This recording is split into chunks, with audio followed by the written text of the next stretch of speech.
మందు మానేయాలని ఉన్నది మామా, మానేసే రందిలో ఫుల్లేస్తాను మామా.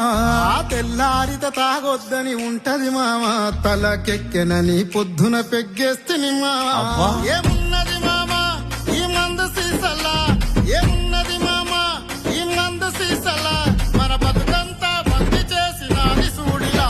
నీకు దండమే పెడతారు తాగుబోతులందరూ, గండమని తెలిసిన గుటగుట మింగేస్తుంటారు. దండమే పెడతారు తాగుబోతులందరూ, గండమని తెలిసిన గుటగుట మింగేస్తుంటారు.